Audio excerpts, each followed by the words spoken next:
तो बड़ों को प्रणाम और छोटों को ढेर सारा प्यार, स्नेह, दुलार और आशीर्वाद। आज की कहानी बहुत छोटी सी कहानी। तो ये कहानी है इदी अमीन की, युगांडा के एक क्रूर शासक की। 1972 में युगांडा में तख्ता पलट होता है और वहाँ का नया शासक बनता है इदी अमीन। तो शासक बनते ही उसने जो पहला कठोर कदम उठाया वो ये था कि वो लोगों से कहता है कि आपको जो भी गैर युगांडाई हैं, जो भी युगांडा के सिटीजन नहीं हैं, उन सबको युगांडा 90 डेज के अंदर खाली करना है। 90 दिनों की मोहलत वो देता है और ये 90 दिन की मोहलत बहुत कम होती है। वो कहता है कि जितने भी युगांडा के रियल सिटीजन नहीं हैं वो 90 दिन के अंदर युगांडा छोड़ के जाएं।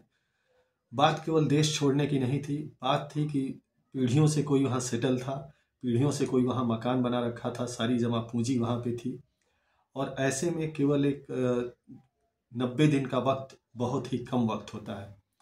लोगों की भावनाएं, इमोशन उस मिट्टी से जुड़े हुए थे और जितने भी लोग बाहर के थे, कुछ इंडियन थे, कुछ यूके के थे, कुछ दूसरी कंट्रीज़ के लोग थे, सब पे ये फैसला बहुत भारी पड़ने वाला था। लोगों ने बहुत सारी अपील की ये फैसला वापस लेने के लिए, लेकिन इदी अमीन ने कठोरता से ये अपने फैसले को लागू किया। आलम ये हुआ कि उसने ये कहा कि आपको केवल कपड़ों में, जो कपड़ा आप पहनते हैं वो बस पहन के जाना है, अपनी पूरी प्रॉपर्टी यहीं पे छोड़ के जानी है। तो एक तो जिन लोगों ने कमाया अपना खून पसीना एक करके, वो सारी कमाई वो लोग इदी अमीन को सौंप के जा रहे थे। और दूसरी बात थी कि जहाँ जा रहे थे वहाँ पे उनका कोई भविष्य नहीं था, क्योंकि बिन पैसे जो जमा पूंजी थी, बिना जमा पूंजी के कैसा भविष्य। लोग देश छोड़ना नहीं चाहते थे, लेकिन मजबूरन ये फैसला था इदी अमीन का, तो लोगों को देश छोड़ना पड़ा। तो देश छोड़ने वालों में कुछ लोग फिजी चले गए, कुछ लोग इंडिया आ गए, कुछ लोग इंडोनेशिया, इस तरह तरह कंट्रीज़ में। लेकिन सबसे ज़्यादा लोग जो माइग्रेट किए वो लोग यूके में माइग्रेट किए, यूनाइटेड किंगडम, इंग्लैंड में। तो इंग्लैंड में माइग्रेट करने वालों में एक गुजराती फैमिली भी थी, जो मकवाना फैमिली थी। मकवाना फैमिली में हस्बैंड वाइफ के अलावा और कौन था, तो एक लड़का और एक लड़की थी। तो मूविंग के दौरान हुआ क्या कि मूविंग के दौरान लड़के की सेहत खराब होती है और वो बच्चा इतना बीमार पड़ता है और पैसे और दवा के अभाव में वो अपना जान गंवा देता है। कहानी यहीं तक नहीं सीमित रहती है। बाद में जब मकवाना फैमिली की हालत सुधरती है तो जो लड़की थी उसका नाम था बसंती, और वो बसंती मकवाना के नाम से बाद में फेमस होती है।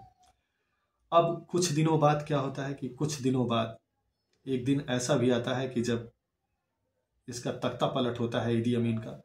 तो तख्ता पलट होने से पहले ये क्या करता है कि अपने जितने भी सामान हैं, जितना सोना चांदी, धन दौलत, अकूत संपदा, सब जितनी भी है इसकी, सबको एक प्लेन में भरता है और वहाँ से अपने प्लेन को से उड़ान भर के ये आता है अबू धाबी। जब ये यहाँ आता है तो यहाँ आने के बाद कुछ दिनों तक तो ये खुशहाल रहता है, लेकिन अचानक से इसकी तबीयत बिगड़ने लगती है एक दिन। और जब तबीयत बिगड़ती है तो पता लगता है कि इसको किडनी की बीमारी है, किडनी में इसके कुछ बीमारी है, इन्फेक्शन हो चुका है।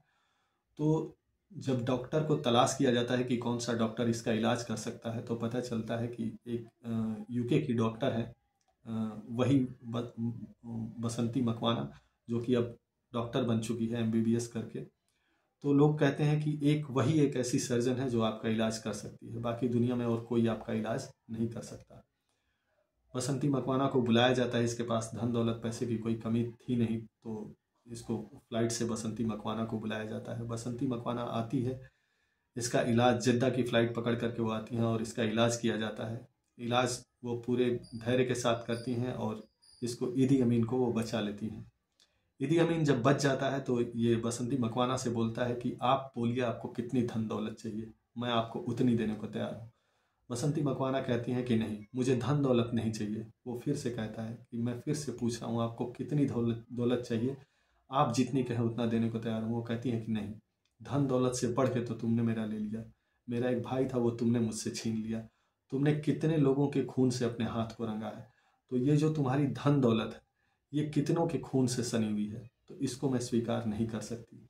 इतिहास गवाह है कि अपने अंतिम दिनों तक 2003 में जब इदी अमीन ने आखिरी सांस ली, ये बसंती मकवाना को अपनी आंखों के सामने देखता रहा, अपने प्रायश्चित के लिए माफ़ी मांगता रहा और बार बार ये कहता रहा कि आप अपनी फीस लीजिए, आपने मेरा बहुत ख्याल रखा, आप अपनी फीस लीजिए, आपने मेरा बहुत अच्छे से इलाज किया, इतने दिन मुझे ज़िंदा रखा, तो मैं आप ही के दम पे ज़िंदा रहा। वो रिक्वेस्ट करता रहा, लेकिन बसंती मकवाना ने कभी उसके पैसे नहीं लिए। उन्होंने सिर्फ यही कहा कि तुम्हारे पैसे मैं तो क्या कोई भी इंसान थाम नहीं सकता है, क्योंकि ये पैसे हैं किसी के खून से सने हुए, किसी के अरमानों को कुचल करके तुमने ये पैसा कमाया है। कितनों की जिंदगियां चली गई, कितनों की बस्तियां उजड़ गई, कितनों के सपने बर्बाद हुए इन सब के पीछे, तो तुम्हारा यह पैसा थामने लायक नहीं है।